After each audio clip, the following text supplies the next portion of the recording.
I'd like to or express, first of all, our fascination of your exposition and to say some words concerning Russian Orthodox eschatological vision of the situation. What is important that a perfect and very strange convergence of some crucial points. I have spoken recently with one saint father, Vladimir Tsvetkov. He is a monk and he is a chief of monastery who belongs to the tradition of the elders of the starets, Russian starets, and he was introduced in the Orthodox eschatology, Russian eschatology, and I have asked him to name the most important points of this eschatology. So, according to him, all the starets, all the elders of Russian Orthodox Church prophesied the spiritual renaissance, rebirth of Russian Christian tradition after the time of Bolshevist or Antichrist oppression. So what now we are witnessing of a fulfillment of the tradition that was made before Bolshevists, but they were more or less identified, their rule was foreseen, and the end of this rule was predicted. What should go next? Rebirth of Orthodox Church and the rebirth of Russia. At the same time, 2 points were after that, 3 points.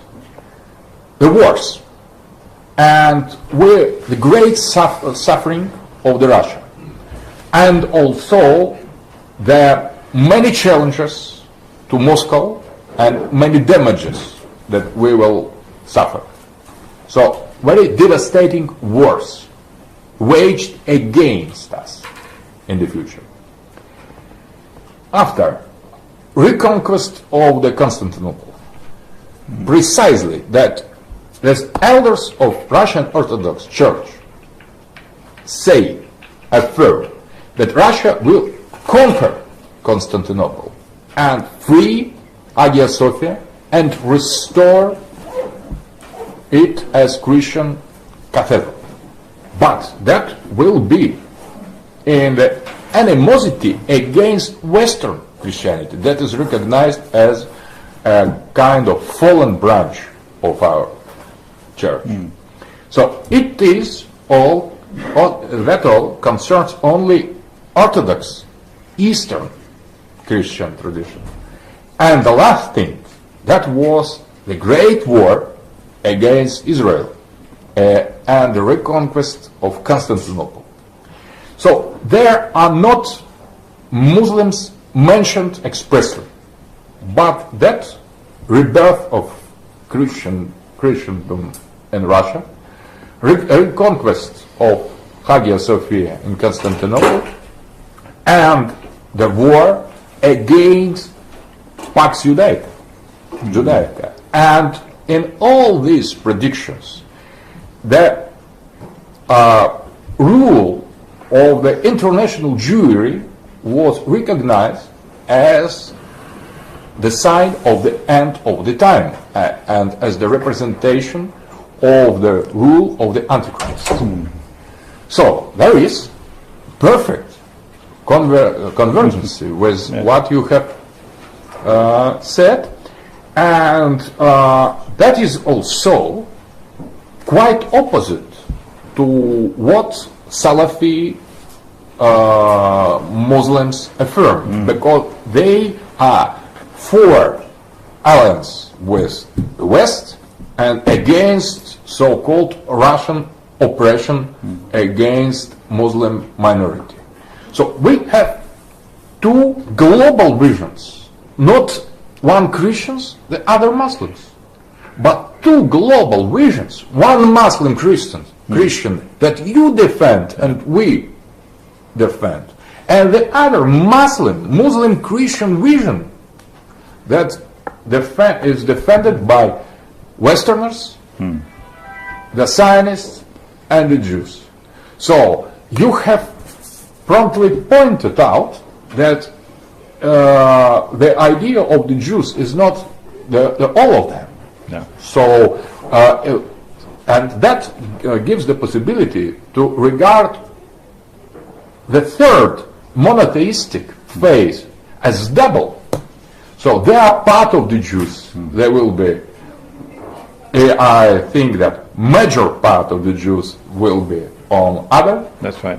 side, but there will be a little part, maybe few of them on our side. That's right. That's right. So it is a kind. What is important that this line, eschatological line, divides not religions between themselves, but inside of three religions there are two contradictory eschatological positions. Only two in Islam, represented by Sheikh Imran Hussein, and by, I have spoken some days ago with President of Iran, Mahmoud Ahmadinejad, personally, and he confirmed absolutely eschatological vision. The only difference in the vision of Imran Hussein and Ahmadinejad, the role of Mahdi played in this situation, because Imran Hussein stresses the point of the return of the Jesus, and the Iranian stress the point of return of Mahdi. That is difference. But geopolitically speaking, that is absolute convergency between Iranian eschatology and eschatology expressed by Sheikh Imran Hussein. There is the same difference, the dividing line in Christianity, Western and Eastern, and there is the same line, more deeper maybe and not so obvious, inside of Judaism. One part of Judaism that is Zionist, Pax Judaica, and the other that we could presume to be different. So I would like to thank you for your exposition, and maybe you could develop some point concerning this astonishing convergence of two forms of eschatological thought. To hear these great words from the Muslims' mouth, I'd like to say. It's really, and we must talk about it, we must write about it, we must tell to our Russian people that this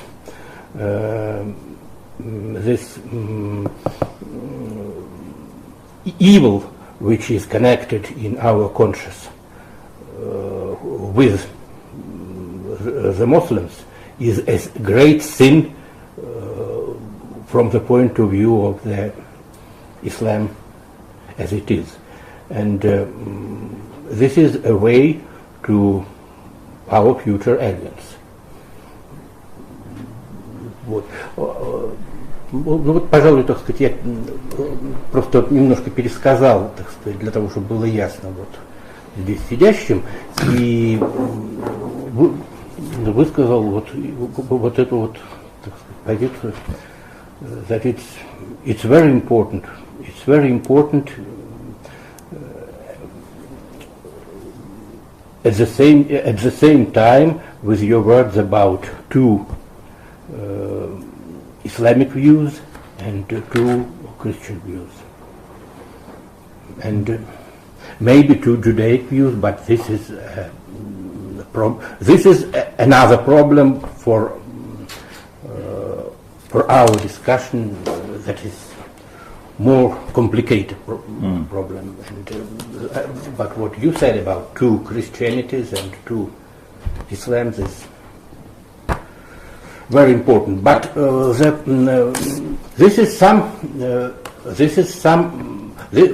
have some between Orthodoxies, Russian Orthodoxies. We have different points of view on Constantinople. There is a point of view. The old believer point of view is that Constantinople is not so important for Russia because it is this history is past, and the problem of Constantinople was the one of the central problems of the Russian Raskolo, schisma of the 17th century. But from the point of view of the mainstream of Russian Orthodoxy, not the contemporary mainstream ecumenic and Judeo-Christian, but the conservative mainstream of Russian Orthodox Church. It's from some points of view another view to Constantinople, that Constantinople is a great dream of Russian people and Russian czars and Russian Church, and that is the restoration of the Second World. We must also think of this, but maybe historic events we have already the answer to our internal discussions between the Orthodoxes. Maybe our destiny wakes up, and maybe we'll go to Constantinople and not and ignore our internal discussion on this. Maybe you are right. That's all. The questions or suggestions? Yes. Dear Sheikh Hussein, thank you very much for this interesting lecture, especially about this set of geopolitical, religious, and political overviews. I have very practical questions about current tensions between the Shia community and Sunni community in Middle East, especially. What agencies behind this kind of tensions? Concretely, and maybe some metaphysical aspects of these tensions. There is a part of the question I cannot answer. It would not be. It's not a subject for public discussion. There's another part of the subject that I can answer, and that is that I think it's a master plan from a long, long time. The master plan has been that in Akhirul Zaman, in the last age, to foment Shia-Sunni civil war. And that is what's being pursued now. If Shia-Sunni civil war takes place, number one, it'll make the world of Islam look like fools before the rest of mankind. Number two, it will dissipate the power and the morale of both the Shia and the Sunni, weaken both sides. Number three, we might even lose some of our friends who are willing to stand with us. The forces which are fomenting Shia-Sunni warfare at this time are coming from that camp, the Western camp. And they're using their surrogates, the American Kingdom of Saudi Arabia, the American state of Qatar, which should more properly be designated the Zionist state of Saudi Arabia. Many Saudis are very, very hurt about their government and their rulers. Many Saudis have become my students who are writing to me, many Saudis who are asking for my books. And they despise their rulers. So we should not lump the whole of Saudi Arabia in one basket. The rulers are one thing and the other people are another. The Amir of Qatar, or the King of Qatar, was unceremoniously dumped last week by those who actually rule over Qatar. And his cousin, his own cousin, is my student. She despises her cousin. And there are others in Qatar as well who despise the government. So they put in place governments who will be their clients and who will rule over the world of Islam on their behalf.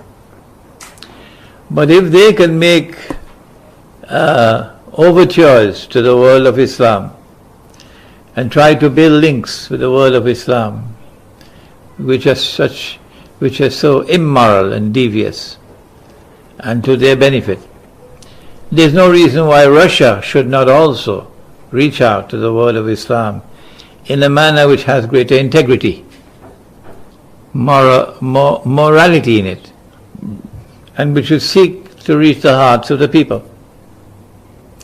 Russia has an opportunity now, right now, to do more than extend military help to the regime in Syria. That's not enough. I think it's not enough. Bashar Assad might last for some time, but his time in history has come. I don't think he can survive, because a new age has come. A new time has come with the Arab Spring. It happened 100 years ago with that first Arab Spring, and it's happening now again with this Arab Spring. But this one is aided and abetted by something called Twitter. I never met Twitter, but I understand he's somewhere called Twitter.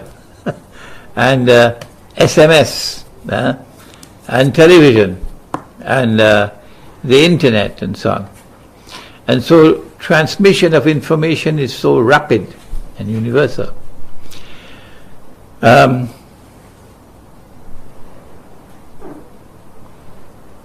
minds of the people are changing now, and a new age is coming to the Arab world. I would love to speak for a moment on Egypt if we have a chance later on. We need more than military assistance to save Syria from becoming another Libya, to save Syria from a Shia-Sunni civil war. And that is a political initiative, and Russia is well placed to offer such a political initiative.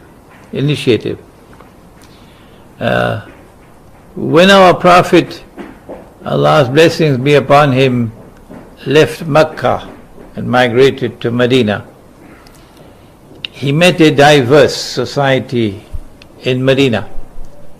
There were many Jewish tribes, some of them who had been at war with each other. There were many Arab tribes, some of them at war with each other for generations. And then you had two communities of Muslims, one local and one had come from Mecca. What he did was to very wisely and patiently forge a consensus amongst all the units of a state that is to come into being, which would be a plural model of a state. There were no elections, thank God, and I hope I never have to ever vote in an election and disgrace myself and all those who came before me, because God did not create me as an individual to make an individual choice for the state. God created me as nations and tribes, not as individuals. He says so in the Quran. وَجَعَلْنَاكُمْ شُعُوبًا وَقَبَائِلًا, nations and tribes. And so it was nations and tribes who became units of the state. And they spoke on the basis of mutual consultation within the tribe. And no amount of money from Washington and no amount of broadcast from Al Jazeera could corrupt the tribe, because they are tribal ethics. And the tribe has to pay deference to those who are the wisest in the tribe, those who are the custodians of the wisdom of the tribe. They spoke with greater authority than one man, one woman, one vote, that nonsense that came from there. And so he forged a plural model of a state, which recognized the political equality of all the units of the state. And so there came into being a constitution. The constitution was necessary because of the political diversity of the state. Had there been no diversity, had there been homogeneity, and you already had your own law, there was no need for a constitution. A constitution was necessary because of the diversity of the state. And the function of the constitution was to bring the people together, and this is what Ikhwan al-Muslimun couldn't get into their stupid head. And I choose my words with care, this stupid head. They brought a constitution to Egypt which divided Egypt as Egypt had never been divided before. And if today they're reaping what they foolishly sowed themselves. I don't think they'll ever see the sunshine again in Egypt. They had their chance and they lost it. The same thing can be done in Syria. And that is that you invite to Russia. Doesn't have to be the Ministry of Foreign Affairs. It could be a non-governmental body. You invite to Russia all those units of Russia, all those groups in Russia, in Syria, who are in opposition to oppression, in opposition to Zionism, in opposition to NATO, in opposition to what happened to Libya. And the purpose of coming together is to forge an agreement which will be mutually acceptable, which will recognize the rights of all parties and establish the political equality of all parties. And so the Shia would be there and the Sunni would be there, and the Christians would be there, and the Jews would be there, and the Kurds will be there. And when you forge that agreement of all agreeing to live together in harmony on a basis, of course, a power sharing agreement, then perhaps the Russian government can intervene and try to get a Bashar Assad who I'm sure will be happy. I'm sure he'll be happy to embrace such a solution, because all that he has at this time is a military option. That's all. And so you can save Syria from a pending Shia-Sunni civil war. Yeah, this is the role waiting for Russia. I have a question. Yeah. From your opinion, Dajjal is a personal figure, historical, or some spiritual reality? Let the Prophet answer. The Prophet, Allah's blessings be upon him, described him as Al-Masih al-Dajjal, indicating that he is someone who would attempt to impersonate the Messiah. The Messiah is flesh and blood. Yes. And The Messiah is a human being. yes. Messiah ate food. So Dajjal, if he does not appear as a human being, no one will accept him as the Messiah. Yeah.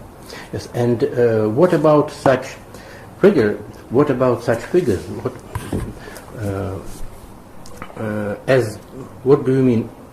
The connection between Mahdi, the figure which the Orthodox starets, elders tradition call the last Tsar or last emperor, and a very obvious figure in European and especially Catholic, Roman Catholic eschatology, as which is called the Great Monarch. Very obvious figure, because a very ambiguous figure of the Great Monarch. And what's the connection between these three eschatological figures? The Islamic Mahdi, the Russian last Tsar, and the European, especially French, Great Monarch. I have adopted a policy of restricting myself to attempting to explain only Islamic eschatology, and I have never encroached upon. Even when I know what the Christians say, I have not spoken on it, because I prefer that the Christian should himself explain his eschatology. And when we come together, I hope that we can forge a Judeo-Christian-Muslim dialogue, eschatological dialogue. Then all three would be able to present their eschatologies, and we'll be able to then see the similarities between each other. But I'm going to have to step back into history for a moment. That we do have in the Quran the figure of John the Baptist, and he is linked to Jesus. It is when we go to your sources, then we learn that when Jesus returned to Jerusalem as an adult, he went in front of John. And when John saw him, John said, "Here he is, this is the man you've been waiting for, this is the Messiah." The divine wisdom is at work in establishing positive identification through this method. It follows therefore that when the Messiah is to return, there should also be a repeat for positive identification. Our eschatology says that the Messiah is going to return in Damascus. Number one, the head of John the Baptist is buried in a masjid in Damascus, according to our sources, the Masjid al-Umawi in Damascus. But number two, he returns to Damascus because the Imam is there in Damascus. And when he comes down from the sky with his hands resting on the wings of two angels. No, I should not say the sky. The Quran speaks about 7 parallel universes, or samawat. beside the material universe. These 7 parallel universes are not spatially located one after the other. They are alongside each other, parallel. So you can step out of one and step into the other instantaneously. And so it is in the samawat, or the parallel universes, that he is located these last 2000 years. Now, heaven is something else. And it is from the samawat, or the 7 parallel universes, that he comes down into our world of space and time, with his hands resting on the wings of 2 angels. When he comes down, the Mahdi would see him and say, here he is. This is the son of Mary. And history repeats itself. Positive identification. The Jewish scriptures speak about a second person beside Jesus, who is going to rule with Jesus. And I am going to be waiting with great anticipation to learn about the Christian eschatology from this part of the Christian world. Yes. The question is, what can Russia do now that Russia's moment in history has arrived, as no other moment ever before in Russian history? Russia has a dramatic role to play in the end time. What then should Russia do? I have mentioned the initiative for Syria already. I don't have to repeat it. The focus of attention at this time should be on forging the Muslim-Christian alliance, the alliance between Muslims and Rome. There are little things we can do. Like, for example, when this is broadcast and placed on the internet, and the world out there can see that Christians and Muslims are sitting together, engaged in an intelligent discourse with no hatred and animosity, no insults flying around the table. This has to be repeated, particularly with the representatives of the Eastern Orthodox Christian Church, dressed in their religious garbs. And this has a powerful effect when they view it on the internet. It is necessary for us to come together in inter-religious eschatological dialogue. The best scholars of the Eastern Christian Orthodox world, and eschatology cannot be handled only with the text of the Bible and the text of the Quran. You have to be able to also bring the scripture to work, to understand and interpret events unfolding in the world, political, economic, monetary, etc., military and so on. So when you have the best of the Christian world and the best of the Muslim world coming together in dialogue, in friendly dialogue, this will have an impact upon our 2 communities. There are simple things you can do at this time. For example, I go back to Malaysia, and the Malaysians are people who love their religion. And I say to them, you have a beautiful masjid in Shah Alam called the Blue Masjid. Magnificent structure. I want you to build that in Moscow. And within 1 or 2 nights, the money will be raised. From nowhere, the money will be raised. And then you get permission from the Russian authorities, okay? With the Eastern Orthodox Christian Church backing the project. And you build this lovely structure in Moscow to show friendship and to show love between Muslims and Christians.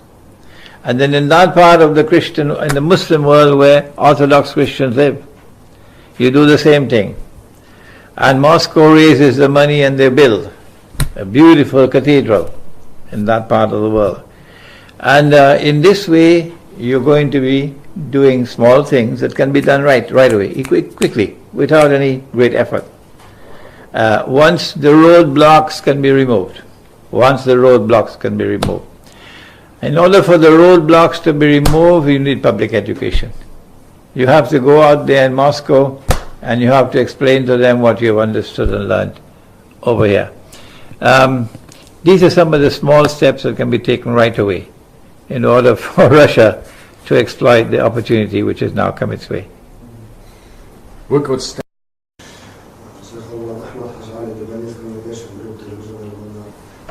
Just for sense of humor, I wanted to ask a simple question.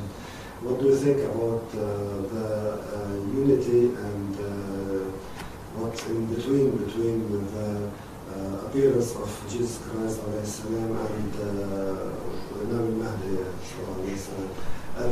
simultaneously arising? At this time, all believers they will be unified. So it doesn't mean if a Muslim enters a church to pray or a Christian enters the mosque to pray. I think the problem of Hagia Sophia, it won't be a problem for all because it will be for all believers as a whole. When Jesus, the son of Mary, Allah's blessings be upon them both, returns, every Muslim is obliged on the basis of his religious beliefs to obey him and to follow him. I can't speak for the Christian, they will have to speak for themselves. But for Islam, we will have an absolute duty to obey him and to follow him. Upon his book. To obey him upon his book, upon his beliefs.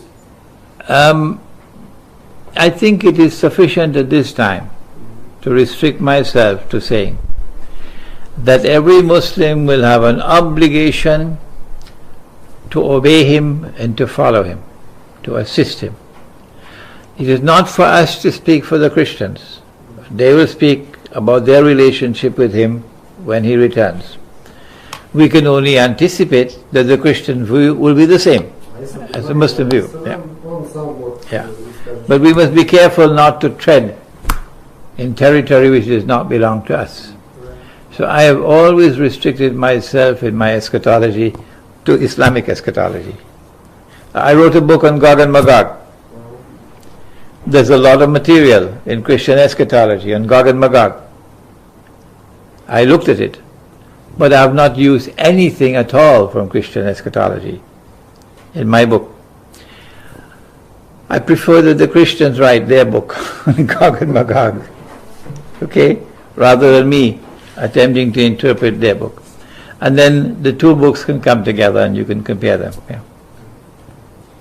It's a very wise attitude to be restricted to our proper religions without making a kind of confusion between two theological approaches.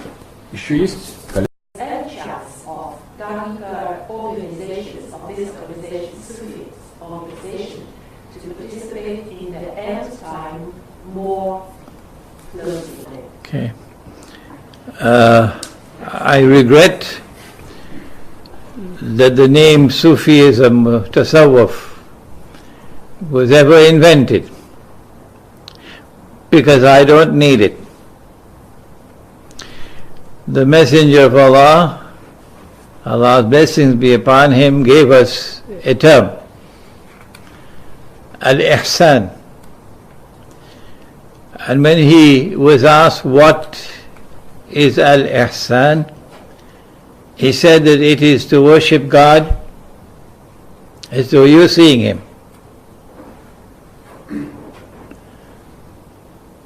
But in the Quran, when Moses said to God, Arini anzur ilayk, show me yourself, I want to see you. The God Most High replied and he said, Lan tarani, not possible. Not with these eyes. You can't see me. And then the Prophet was asked that on Judgment Day, would we, the ones who follow the religion, would we be able to see the Lord Most High? And then he answered and asked rhetorically, do you have any difficulty in seeing the sun at midday? They said, no. And then he asked, do you have any difficulty in seeing the moon when it is a full moon? They said, no. He said, that's how you're going to see your Lord. The Quran said you cannot see him. The Prophet said you will see him the way you see the sun and the moon. Are they in conflict with each other? No. When the Quran said you cannot see him, with these eyes you can't see him. When the Prophet said you will see him, not with these eyes. This is epistemology. That in addition to knowledge which is externally derived, knowledge is also internally received. And this is what the Salafis cannot accept. This is Sufism. This is tasawwuf. To be able to see what otherwise cannot be seen.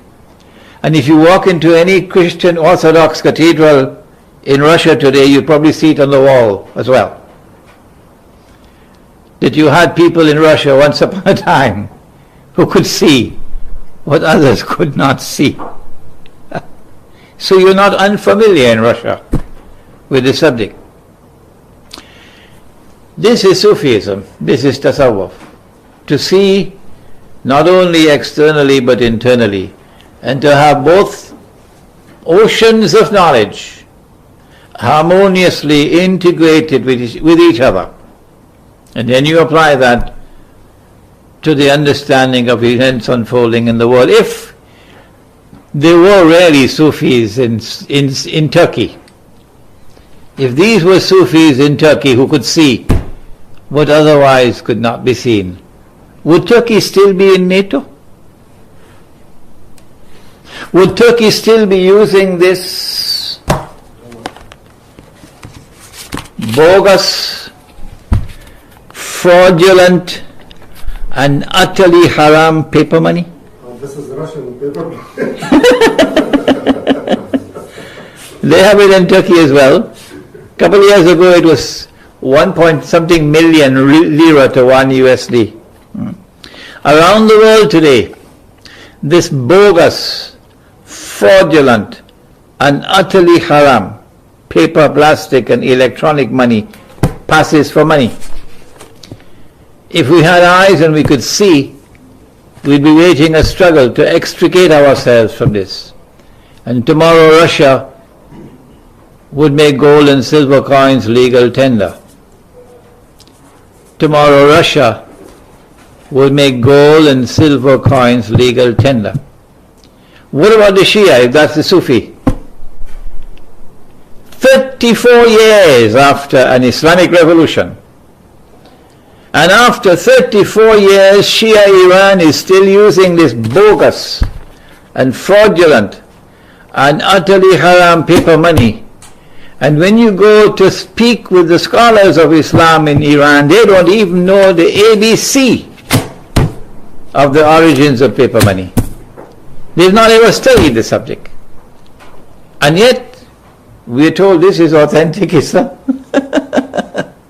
So the term Sufi, I think, should be banished. And we should look again to see and judge our people based upon how accurate they are in being able to see what otherwise